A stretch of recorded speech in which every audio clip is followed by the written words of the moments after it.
You're listening to Vet Candy.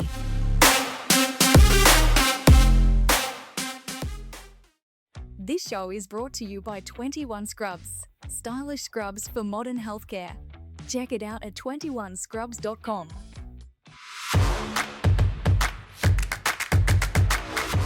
Welcome to our very first episode podcast for Vet Candy, Let's Be Honest. I'm Dr. Alison Shen. And I'm Dr. Audrey Shen, and we are both twin veterinarians living in Australia. So I thought that we'd start off this podcast with a bit of a story about us so that everyone can get to know us, Ali, and maybe we go through our journey from the very beginning. Yeah, I think that's a good idea, introducing our journey, where we are today, and how we got here, because it has been a little bit of a challenge, both balancing personal and professional life, and we definitely have quite a colourful journey to date. Yeah, and I guess from the very beginning, since we were young, we both always wanted to be vets. I think when anyone asks us that question, like why we became vets, it's just a weird question to answer because there was never any other time that we wanted to be anything different. So from when we were young, we would go and find insects in the garden to repair and help and do surgeries on. You know, we'd talk about what type of vet we wanted to be. So I guess from school, when it came time to picking our subjects for university, we were just going to go into vet school. And lucky enough, we got in and we got into Sydney University. And from there, we graduated, I think, in 2005. Was it, Alison? Yeah, 2005 we graduated. And actually, we should probably mention we were actually studying in the UK first and actually went to Sydney Uni just to attend vet school. So that was a bit of a journey. We flew all the way from London to Sydney, Australia, by ourselves, no parents, stayed by ourselves for the first time, had to fend for ourselves. And that was a challenge in itself, getting through 5 years of vet school in a new country, no family, new friends. But we made it through. And I think one of the benefits about being identical twins is that, you know, we always have each other through life and as well as through uni and work. Yeah, and I think anyone who's done vet school knows how difficult that is. I mean, there's moments you want to give up. There's moments where you just feel like it's too difficult. So definitely having us together was a big help. And I think that got us through a lot of difficult times, especially in our first years as a veterinarian coming out of vet school. Oh, I definitely remember ringing up our parents every end of year exam going, I quit.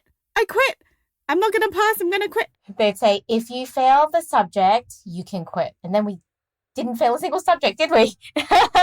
We never failed. And also we should mention one of the good things about being twins. At that time, going to uni, nothing was digital.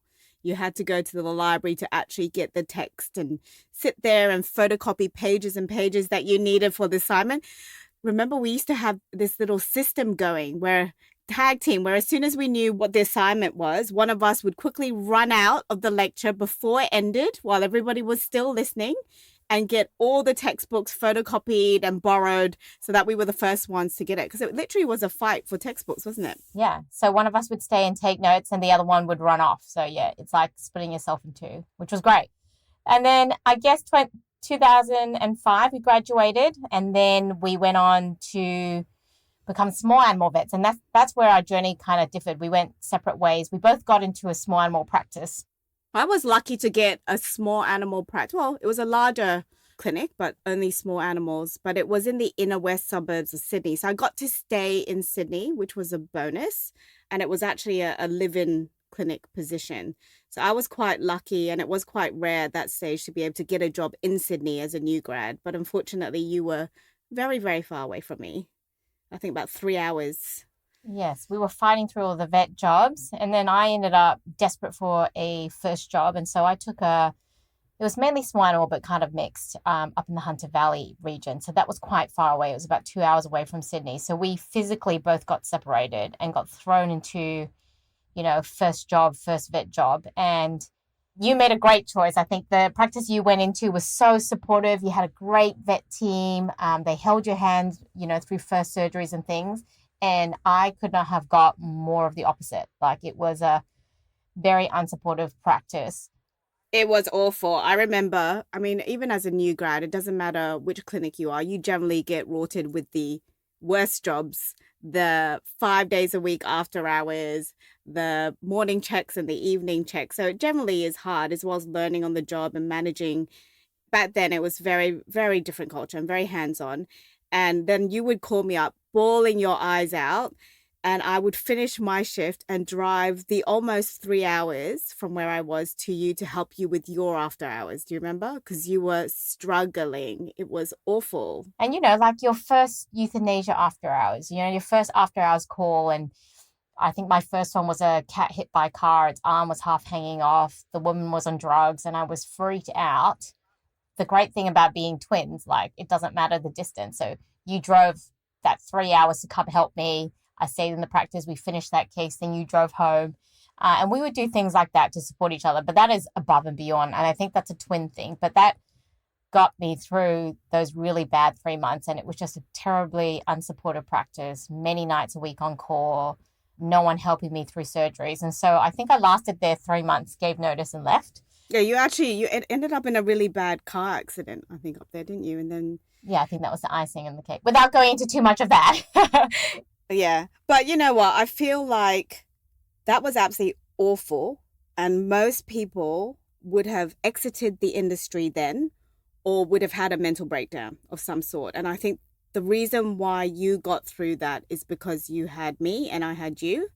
And having that support, not just from family, but also from someone that was going through it or would understand the vet world and how unique it is, definitely helped each other get through it. And the other thing that I am quite grateful for is because there was a lot of soul charge in both our clinics, our skills got really good really quickly. Like we could put a catheter into a vein with no help. And I always look back at that as, it was a terrible time. I remember never feeling more depressed than those few months, but it really did build us up. Like, I became very good at clinical skills very fast because I was used to doing it on my own. And it also taught me that I was never going to be like that to anybody. When I became a boss or I became, a senior vet, I was going to make sure that I would be the complete opposite of what, I went through. And I think we've really carried that on, from when we then moved on to opening our own businesses. I think, our strong point has always been that we love new grads and we love teaching, and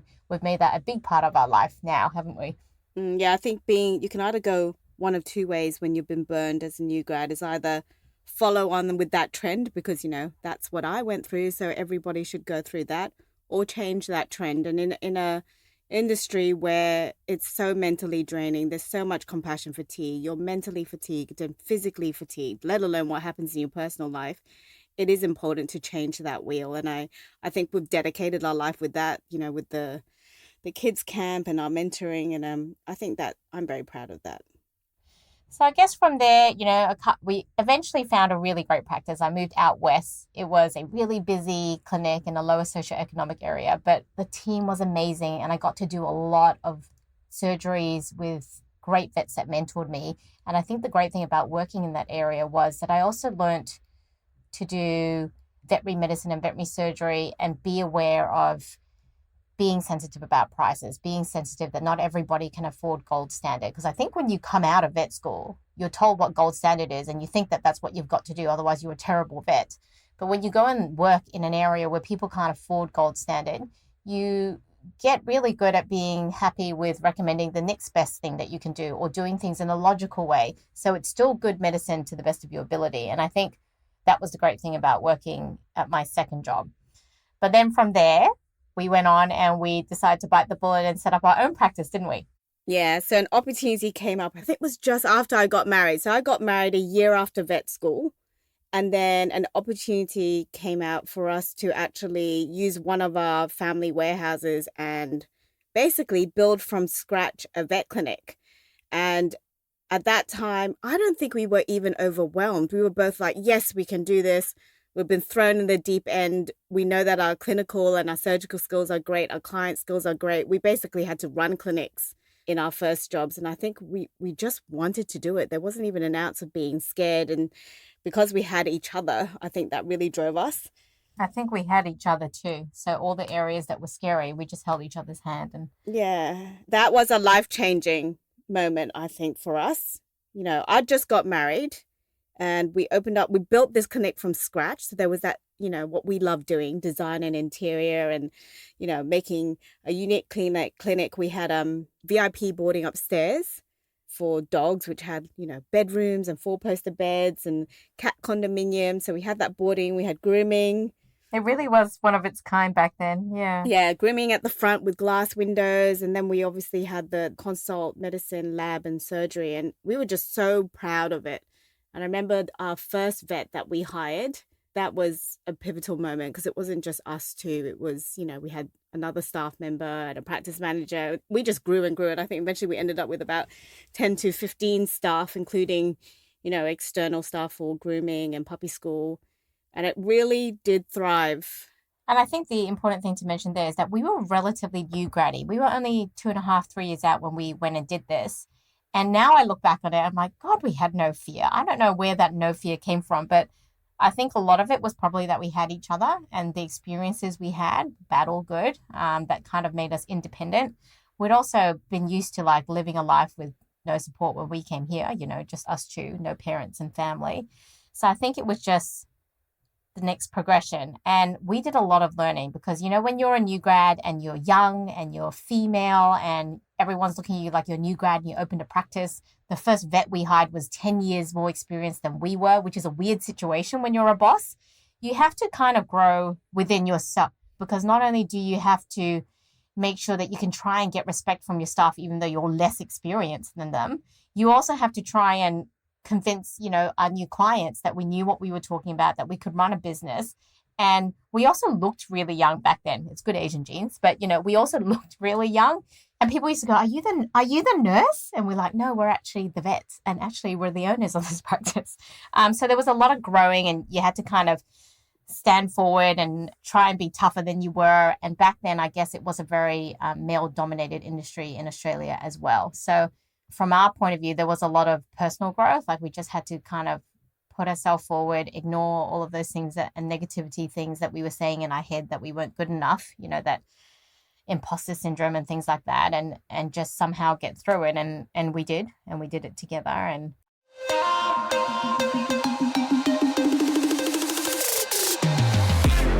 We'll be right back with more Vet Candy.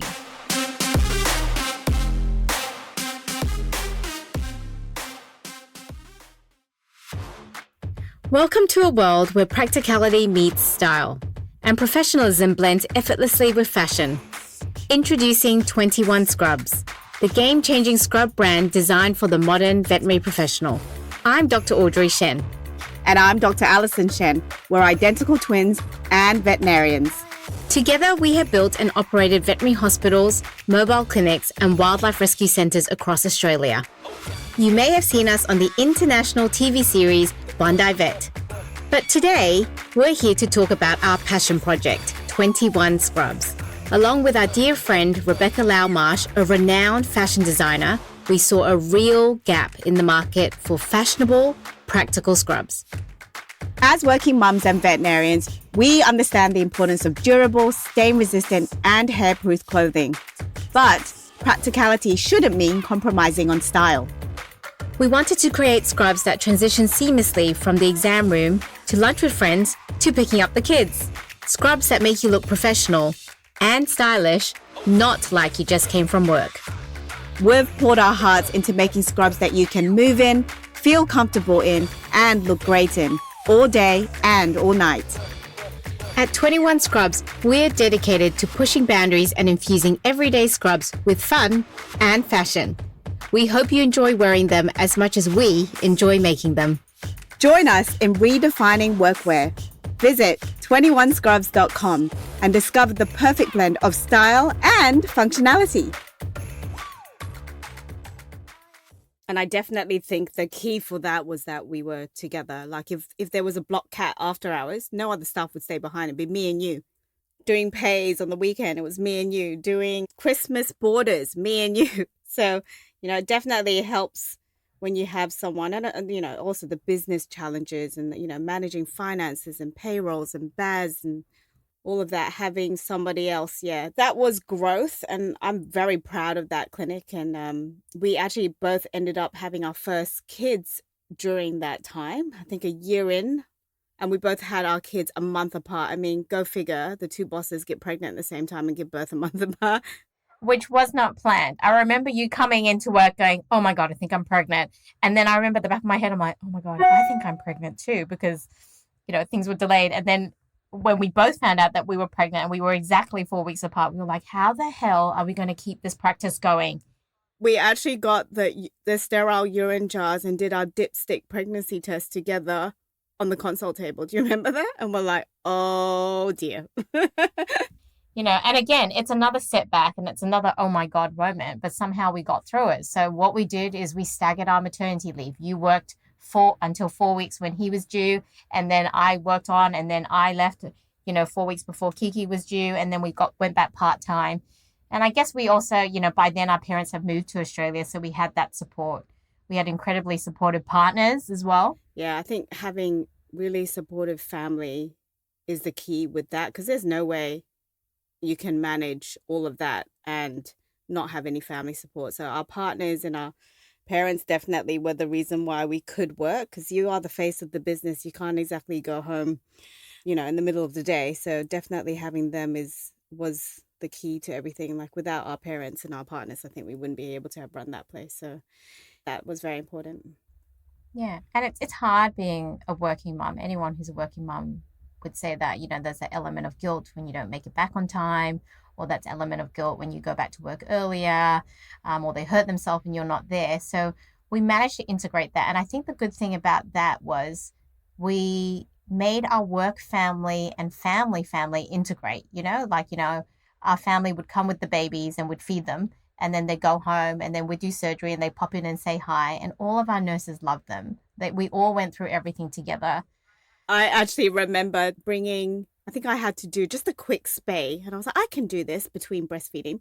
And I took Ethan, and he was in his little car seat carrier, and I actually put him in a cage where I could see him from the surgery room because it was glass, and put him in the cage so that no other dogs could bite him, or, he couldn't fall out of his carrier. And, that's the juggle that you had to deal with. Yeah. And I actually found this picture. We were doing surgery, and our dad is holding both our children as they're watching us. Like, I think we were doing an amputation. And now I think about it, I'm like, do we mentally scar them? But, they grew up like that.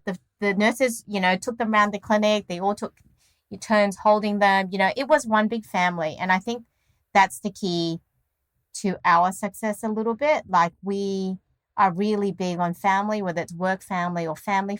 When you spend so much time at work, you've got to make it feel like family. Otherwise, you won't want to be there. And you're still going to feel guilty because that's what mums do. And you're still going to feel like you're missing out because that's just part of being a working mum. But when you can integrate that, it doesn't feel so bad. And then you feel like, when you walk out that door and you're going to work, it's for a reason, because everybody understands it. Yeah, if you're going to spend that much time away from your kids, you got to make every minute count. I think you always say that. A friend of mine actually said to me the other day, I was feeling guilty that I was bringing my children into work, because I work one late night and I have to bring the kids to work. And I'm like, oh, it's 8:00, they haven't showered and got the last consult, and, I'm getting them bubble tea on the way as a thank you. I feel guilty. And he actually said to me, this is good for them to actually see how hard mum works. It's actually growth and it's actually learning. And one day they'll grow up and think, I remember that mum worked that hard for me. And as much as you feel guilty, it instills growth. And I remember watching our parents work hard and going, that's how I want to be. That's my values. Yeah. I actually saw a study on that where I can't give you the details, so don't quote me on it, but they did studies of children that were raised by really hardworking parents. They were doing similar things like juggling them, bringing them to work, doing this whole village raise as a family. And those kids ended up being much more successful, much more grit, more likely to own their own business and balance work life. Yeah, because they saw their mummy do it. And I think I always tell myself that, and I do think it's true. And we both had really hardworking parents as well. And so obviously that's passed down. Yeah. And, at the end of the day, that gives them that hardworking ethic, and that, women can do it too, particularly with our daughters. I'm going to be proud of that. Yes, they don't get to go to art classes after school because they have to come to work. But, what kid gets to go and see 100 animals a day and give them cuddles? That's also unique. So, you got to see the positive in working. Yeah, so that was Happy Tales. And we ended up selling that, I think, in 2013. And then around that time, we'd actually opened up a new business because we were playing with the idea of mobile vet business. And we could see that growing demand. The hub and spoke model. We wanted to bring more customers in. And so we wanted to find a way to bring more customers in that were slightly out of the local perimeter. But we also loved the idea of mobile vetting because of people asking, people were always calling saying, can you come to the house? But back then it wasn't feasible because you'd be taking the vet away from the practice. So there's no vet in the practice. And, you wouldn't be able to bring, a complete service. You'd only be able to bring a few drugs and it probably isn't the right one. And so a lot of back and forth and wasting of time. But we really loved that idea. And somehow we came up with the idea of opening up a mobile clinic. So essentially a van that's decked out to be a consult room, a pharmacy, and a lab. And we basically brought that to the client's house. So we felt like we were bringing a premium service. We were bringing the consult and pharmacy to that client. So we weren't doing not premium vet service. We were doing good medicine just like we would at the clinic. And then if anything needed procedures or surgeries, we would then transport them back to the clinic. And there comes your hub and spoke model where we're actually getting business in from slightly outer areas. And if they're happy with the service, they keep coming back. And that worked really well. And it started around the time that we decided to sell the practice. And there was many reasons why we decided to sell. And to be honest, a lot of that was what was happening in our personal lives. So, and I think we thought that model would just bring in extra income. It would be cater for clients that actually could not physically come into the clinic, elderly, disabled, mums with kids. And what it ended up being was something massive because it wasn't actually that clientele we got. We just got the Uber of the vet service. We just got working couples that were time poor and couldn't be bothered to put the bull mastiff into the car. We got people that just, had nervous cats that they just didn't want to put in the carrier. So we ended up getting really busy and really popular. It was the complete opposite of what we thought we would get. We thought we would get, euthanasias and people that, had maybe mobility issues or they just couldn't physically get there. But we actually ended up with young working families like us that just couldn't get the time. I think for the $20 more for the service, they definitely thought it was worth it. And we just saw that growth with minimal overheads, minimal staff. We had the partner clinics, that partnered with us so we could do our surgeries. And it just was a lot more profitable and also a lot better in terms of work-life balance because by that time, I had my second kid during that period of time. So yeah, it definitely worked out very well. So in the end, we ended up selling the clinic and focused full-time into mobile vetting and set up more and more vans, and it just took off. And actually the opportunities. What I loved about the mobile vetting is because by then you were mum of two, I was still mum of one. Both of our kids had medical issues that required us to spend a lot of time with them. And having a schedule that you can just say, I cannot take consults from 3 to 6, but I'll work earlier tomorrow. You would never be able to do that in a clinic. You have to be there from when the doors open to the doors close and a little bit after that and before that, right? And you couldn't just block off. Whereas with mobile, you can. All your nurse has to say is that we're not available for consults that time, but we are available a bit earlier tomorrow. And so all of a sudden, the flexibility, and it was just such a life-changing thing. And eventually it ended up getting so busy. We expanded our team so fast that I think that we realized this little side business model was actually going to be a business in itself. And so that grew massively and even grew further when COVID hit. And all of a sudden, you couldn't go to the vet clinic. Our mobile vet service tripled or quadrupled in business because we would basically go to the client's house. They would pass the dog or cat outside the door, and we would basically see that dog or cat in the van and have the video call on. So we were still offering a home service where the client didn't have to leave the house, but we didn't put ourselves at risk because we just brought the animal into our van just outside their house. It's essentially bringing the vet clinic to you, really. And what we didn't realize about this business is the opportunities of where it would take us. And from there, we got approached by several TV shows to showcase the mobile vet. And obviously the one that's really popular is Bondi Vet. What we really loved about the Bondi Vet concept was that it was showing other veterinarians as well as, clients, the life of a mobile vet. It was no longer a vet in his car with minimal or basic medicine in the boot of his car, carrying in a little suitcase. It was actually really gold standard vet clinic-like service that we brought to them. And also women in business, showing the balance, and obviously being able to have the most amazing lunch spots around Sydney. We'll go to the beach at lunch. We have our little bikinis under our jumpsuits. It was great to be able to show the world Aussie Mobile Vet, and we had no idea. It was, yeah, because we couldn't explain it. Yeah, we couldn't explain how awesome this was. You can be a mom, you can block your schedule, but you can also make it fully busy if you want, and you still get to do surgery, you still get to do really good medicine. It's not limited medicine. It's still a really premium service, and you get to drive around. And the van was pretty amazing. It's like a little home at the back there. You've got your sink and your fridge and your consult tables, it's amazing. And Bondi Vet really put that to a new level. I think it showed the world a different way to vet. Oh, put mobile vetting on the map, for other vets. And definitely we know now, how many years in now, over 10 years in now of when we first launched, like we've seen other mobile vet businesses launch, and rather than see them as competition, I see them as look at what we created. We created this movement of mobile vetting that is of gold service. And then bushfires hit, natural disasters hit in Australia. You mentioned that the mobile vet brought lots of opportunities. And again, like everything happens for a reason. So remember, we did Bondi Vet, and we also got the opportunity to present at a kids camp called Future Vet Kids Camp. And they were really interested in, us coming along to talk about women in vet, but also running a mobile vet clinic that was so unique. And so for a couple of years, we were presenters at this kids camp, a vet kids camp, and then eventually got the offer to buy it. And so we bought that business and expanded it across Australia.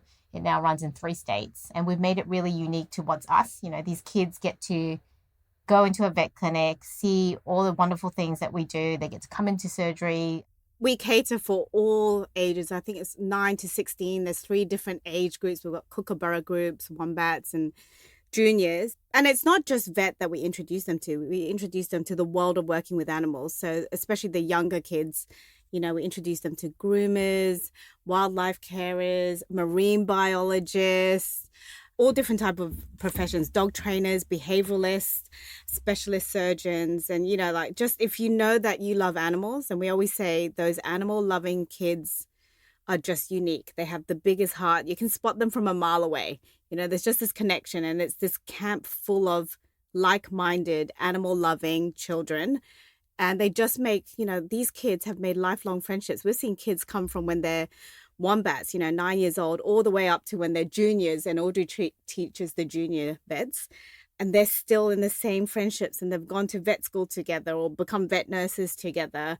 Those type of children are, they're the ones that are going to change the world. They're the animal loving kids.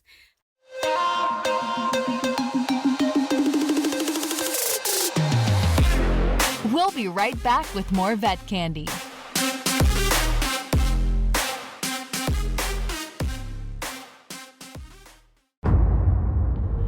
I don't know who will even read this. I guess someone may find these notes eventually, maybe years from now, if there are any survivors. For the record, I didn't think doing someone a simple favor would result in me standing here on the roof of my practice praying to be rescued. Kyra, are you okay? You're bleeding. It's okay. He didn't mean it. He was scared, and I probably just scared him. Look, just a tiny scratch. I'm here in Riverton, where a series of aggressive dog incidents has the community on edge. Over the past few hours, multiple residents have reported being attacked by what appears to be a pack of dogs. The injuries vary in severity, with some individuals requiring medical attention. I spoke with local authorities who are advising residents to stay indoors. Inform public health officials. They might need to respond more broadly. Keep me posted. This is an alarming case. Be careful, guys. Really careful. This is an alarming case. Okay, if the door breaks down, we're done. If it doesn't, we're stranded up here until we die of thirst. If that doesn't happen, we'll eventually run out of food and starve to death. Or maybe we die of thirst first, then food? I can't remember. But either way, our options are looking pretty dreary. Ready? 1, 2, 3. Run! Now let me focus on getting you out of here. And see, that's come along at the most amazing time. From the mobile vet to be able to buy a business like that and grow it to make it, something that is us. And we always say this camp is something that we would have always wanted when we were kids. And now we get to run that. And our kids get to go to it as well, which is amazing for us. All our kids have attended since they were 5. So, it's new. Some of them newborn, they call around. But it's been amazing. And that's our growth. We became mothers, and then we wanted to introduce animals to kids because we understood kids better then. And then there was one year that we were actually teaching at Future Vet Kids Camp, or running it at the time. And the bushfires, the Black Summer bushfires, hit Sydney.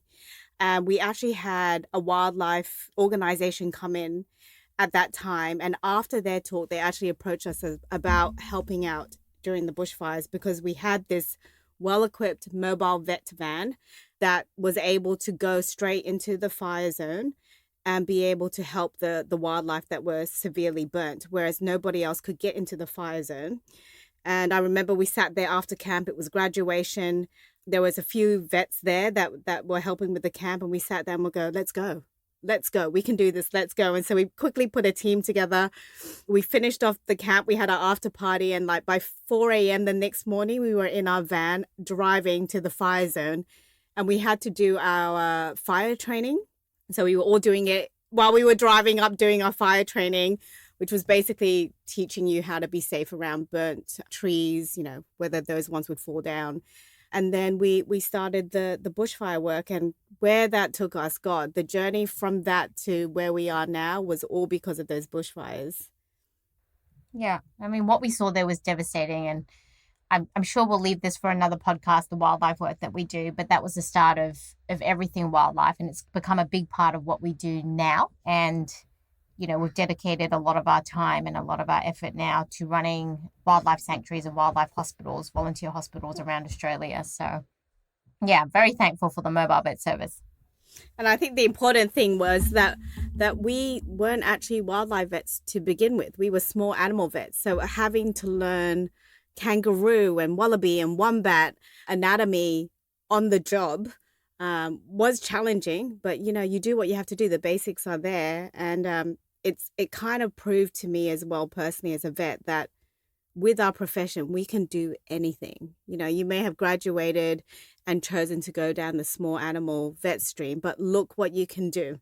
We're now treating wildlife and opening wildlife hospitals and helping out wildlife sanctuaries. We've run a camp for children about vets and animal professions. We opened a mobile vet.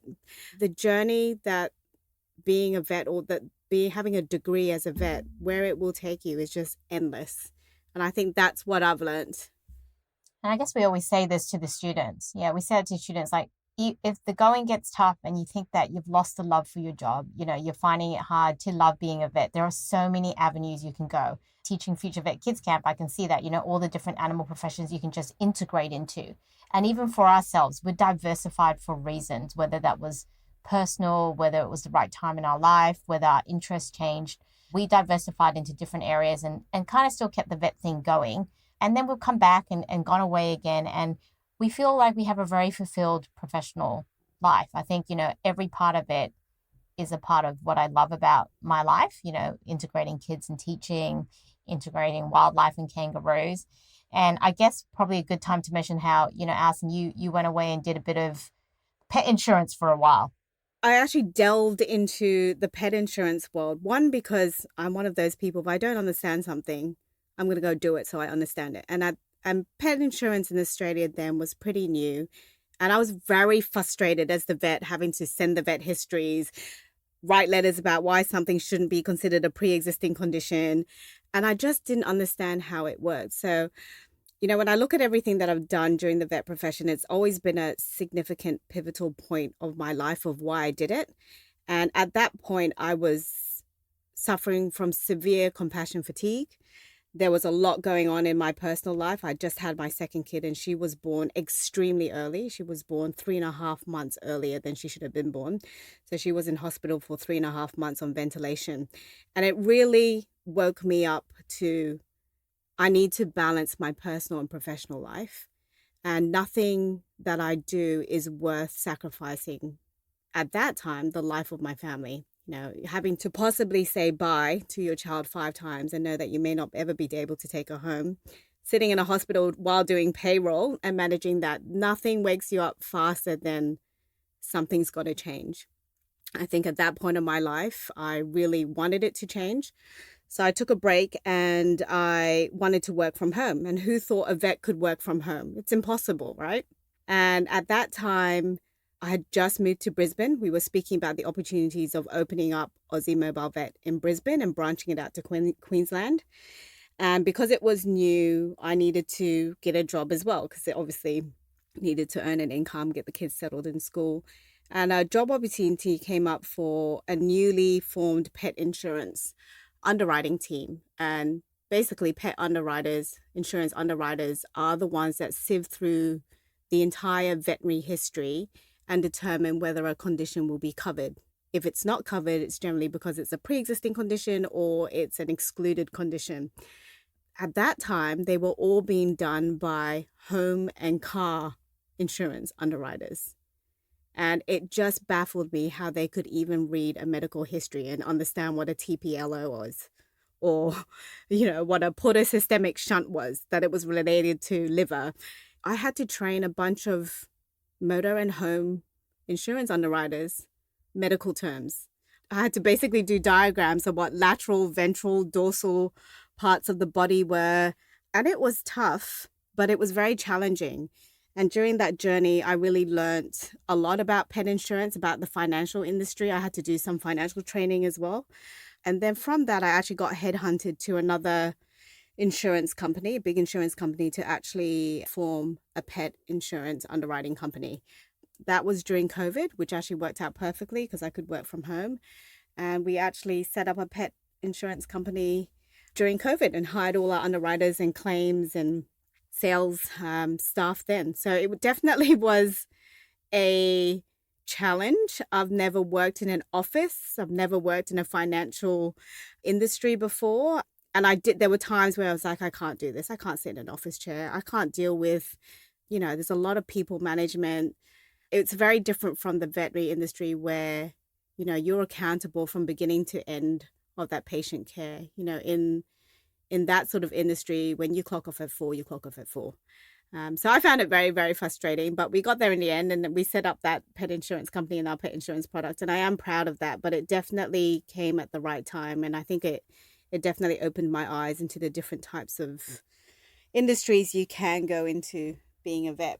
So that was my little spurt, lasted about 2 or 3 years. And at the same time, we grew the Queensland Aussie Mobile Vet business. So that definitely was killing 2 birds with one stone at that point. And so I guess since then, we've covered a lot of things there. We also decided to open up a scrub company, which is called 21 Scrubs. And that was completely left skew because I think it was in the middle of that COVID craze. I think it was just before COVID, wasn't it, that you approached Rebecca? Just before COVID, I was having lunch with Rebecca, and she is a fashion guru friend. She is big in the fashion world. She's sold 2 fashion businesses. She's really good at what she does. She knows the industry inside out. And we used to always go for lunch and have these business lunches where she'd tell me everything that was going on in her business world, and I'd tell her everything going on in ours, and would throw ideas. And one lunch I was like, you know what? We need nice scrubs. I mean, I'm sitting here in the most disgusting looking scrubs and you're looking like amazing. I look like I've come in my pajamas, and I can tell myself it's because I'm a vet. But really, I feel pretty bad sitting in this nice restaurant. And going to school pickup like that was awful. I found that the most awful thing, like going in like baggy clothes. Yeah, it's not enough to say I'm wearing this because I'm a vet and I'm a doctor. You still feel pretty bad because you look pretty bad, and it smells and it's greasy and it's covered in hair. So I said to her, look, I'm trying to find some really nice scrubs. And at the moment, I can only find some really nice beauty scrubs in America. And then she was like, well, we should make some. And so then we kind of left that alone and we had a laugh about it. And then COVID hit and we went a bit crazy. And she called me up. She said, Audrey, do you want to do the scrub thing? Like, Ali, let's do it. Like, why don't we, now we have a bit more time on our hands. And we actually had this bank of ideas of designs already. Because, being a mobile vet, bending down, standing up, jumping in and out of van, hopping over we already knew what we needed in terms of design. And we knew the qualities we needed and the style we needed. And we also knew that, we're a profession that people trust. We do surgeries on animals. People trust us with their animals' lives. And we walk out into the public looking like we're in pajamas. I mean, how we look does not match how important we are as vets. And I think that was where we really wanted to change. We do deserve to feel good. When I pick up my kid from school or I want to quickly duck out and get a dinner, I shouldn't feel a bit embarrassed that I'm in scrubs. So if we could integrate something where you looked good, it didn't look gross, it didn't crease, it didn't have hair stuck into it, it was a bit more fitted to show that you had, a feminine figure. I think that was, she brought a lot of those ideas and we just started sketching. Then we got in contact with some of her fashion contacts and found material that was hairproof, waterproof, all these things. And it just got so exciting. And when the lockdowns happened and they loosened up the laws and we could go over to each other's house or go on Zoom. You would FaceTime me at that time. Because you were in Brisbane and me and Beck would be getting drunk at home, trying out all these, putting tomato sauce on each other, putting soya sauce on each other. They would be in Audrey's kitchen, throwing soya sauce, tomato ketchup, sriracha sauce, mayonnaise on all these fabrics in Audrey's kitchen counter. And I'll be on Zoom laughing my head off, basically just testing the fabrics. Yeah, and it was a bit of fun. We have not done product industry and there was so much to learn. We're a service industry, profession. And so there was a lot to learn about quality control, how you do design, the setbacks with, timings and manufacturing. And that was exciting because we love to learn things that we don't know. And it's really interesting to hear how different industries work. And so what grew to be a bit of a hobby kind of took off. A lot of vet clinics and dental practices heard about us. They started getting in our stuff. And then all of a sudden we were like, hey, this is actually a business. And I think the important thing to note is that we were actually physically wearing it. So it was being tested in real time, in real life. We were, we had anal glands on them. We had urine, everything on them, drool, blood, hair, rabbit fur. So we were testing them as we were going. Every prototype actually went on our bodies and we tested them out. And, the compliments we used to get was crazy. And, because when you wear it, when you really know something works because you're actually wearing it and you believe in it, you sell it a lot more because it works. You naturally sell it and you wear it. And there was definitely a lot of also research that went into it because obviously catering for the medical industry, there's actually a bit of a science into the design, the fabric type, the paneling, where different accessories go, even how you put on your scrubs, instead of over your head where you get all your makeup, fur and skin cells on it. There's a whole thing to scrubs that people don't realize. Skin cells on your scrubs is a huge thing in the medical industry. So, hence that was why we came up with our zip jumpsuits and our zip tops. So, definitely there is a science behind a lot of the designs, the fabric, the styles, and the fitting, how you actually put it on. So we're very proud of everything. We're vets and we're doing fashion and we're learning more about where scrubs actually came from. So I loved it. I'm really proud of that. That is so left skew from what we thought that we would ever do. When we went to vet school, we didn't think we were going to do fashion. And we managed to do fashion and education and all these other things. And again, that's that punch point. You have so many opportunities as a vet. Like you don't realize it, but there's a whole world out there and you can just merge into one, try different things, come back to being a vet. You're never going to lose it. And both of us have left and come back and done different things. And we still really find the love for our job because we diversify. We have our hands in all these different pockets. And it's about balance. You got to make sure you do something that works in with your personal life. Everybody has different dynamics, different types of support, different family dynamics, and, finding a little niche or, what type or what part of the profession suits you and your family is really important because you do need that support. that balance is something that not a lot of vets talk about, and finding that balance that suits both your personal and professional life is the key to surviving in this industry.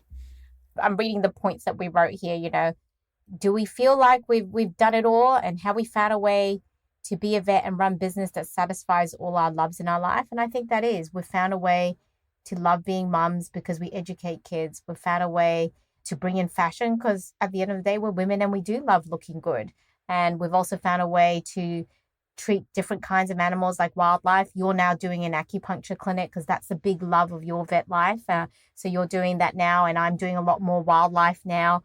You know, in a way, we do have it all. We've really found a way to balance everything. And I think a lot of that's also come from the fact that we have support of each other and support with our family. And so that's important when you want to try new things. Makes you less scared of trying new things. And I think you have to try new things to keep it exciting. You have to find your passion and kind of see where is there a hole in the industry. Because if you think about every single one of these businesses, it's because there was a gap in that industry. Even like recently, you know, with your, you know, you're doing this wildlife experience that vets can do and volunteer in, which is amazing. Having that opportunity to volunteer around the world and help different wildlife and learn different skills. I mean, that wasn't around 10, 15 years ago, 19 years ago. At the moment now, I run a clinic called the Acupuncture Vet, and that really was combining my love for complementary therapies outside of GP vetting and focusing on rehabilitation, because seeing that gap in the market where animals were getting, you know, cruciate ligament surgeries, hip replacements, patella surgeries, but not getting that follow through rehab. So those dogs actually never use their legs again, even though they had major surgeries. I found that gap really challenging and interesting, and, you know, hence how the Acupuncture Vet was born.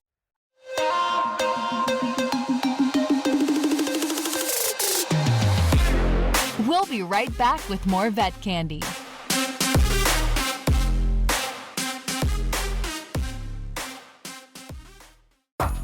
Vet Candy makes learning fun with the most exciting experts on the planet. Become a Vet Candy member for exclusive access to our library of more than 100 studio qualities and race-approved videos, taped in 4K. Say hello to streaming and goodbye to boring webinars with us. Plus, members can connect with specialists and licensed mental health care experts on our forums and get answers to your burning questions with our knowledge database. You can even create a custom learning plan, keep track of your progress, and track your CE credits all in one spot. Your personalized learning journey starts with us. What are you waiting for? Sign up today at myvetcandy.com. And I think that does show, you know, like our interests have diversified a little bit. Like if you told me that I'd be doing wildlife 10 years ago, I would have laughed. And now it's such a big part of the love in my life. It's made me find the love for my job.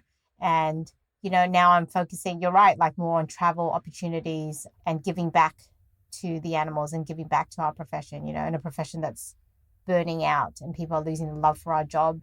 You know, opening up international veterinary volunteers means that I can bring these vets around the world, do good things and give back, you know, and at the same time have fun with like-minded vets and, you know, find the love for our job. And so it's going to change. Probably in 5 years' time, we'll find another love and we'll go pursue that until we basically, our bodies can't do it anymore. Yeah, I mean, you got to find the heart love or the, you know, like I always call Possumwood, which is the wildlife sanctuary that we have, the wildlife hospital, the heart work. Because in this industry, yes, we do cuddle animals all day, but sometimes you do lose that passion. Like you do forget why you're doing it for, because it's not a profession that we always get acknowledgement or, you know, a pat on the back for saving a life. But when we do our wildlife work, it doesn't matter if we're working till 10 p.m. and then we get a call to go out to get a fence hanger. You know, we still do it because the drive that makes us stay up to midnight is the heart work. I mean, last weekend, we spent the whole weekend, we didn't get back till like 8, 9 o'clock. And my nurse turned around to me and she goes, why do we do this? I'm like, I don't know. Because we never do it in GP world. I know. Why do we do this? It's like 11 o'clock at night. We're having dinner. And we were driving back and we drove through the sanctuary. And we're like, God, this is a beautiful place. I know why we do this. We do this because every life is a life worth saving. But also, you know, when you do it and there's no pet parent involved and there's no money involved and you're doing it because they've got no other chance but you're going to make a difference whether it works or it doesn't. I think there's just some sort of amazing feeling that comes from that. And if we can pass that on to other vets with this volunteer opportunity and they can feel it too, then it's amazing. We've helped another vet. It's a profession that really needs help. We need to find the love for our job. And I think both of us are really lucky that we have. Well, I think, we want all vets to succeed. It's an industry that it's got a very high burnout rate, a very high suicide rate, a very high mental health rate. So, anything we can do to help. I mean, we've all been there, been at the bottom and had to find the way up. So, I think this is really important. And I love this last little point that you have put on here. You can make a business out of anything if you have the passion. And that your favorite line, and I think this is in your dining room, isn't it? Yes. So so we made some notes and I put these points together and yes. Yeah, I know. And some of them I'm reading them and I've forgotten the journey we've been on. And, I've forgotten sometimes, we've been in the industry for 19 years. We're in our 40s. We've had kids and everything. You forget the journey, how hard it was. But always learn to dance in the rain. When we walk out the door and we leave our kids to go to work, it has to be for something worthwhile. And that's where every minute away from your family, you got to make it count. Always find the love in your job, and every life is a life worth saving. So I guess that's the end of our podcast. Until the next time, I hope everyone had fun listening to our journey. And I think that's a great introduction to where we are. It's been going down memory lane really today. So, I am proud of us. Very, very proud. Go Shen team. Go Shen Bets.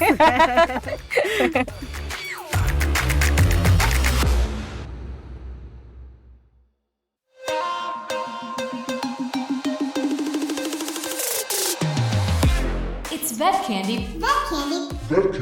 It's Vet Candy Radio.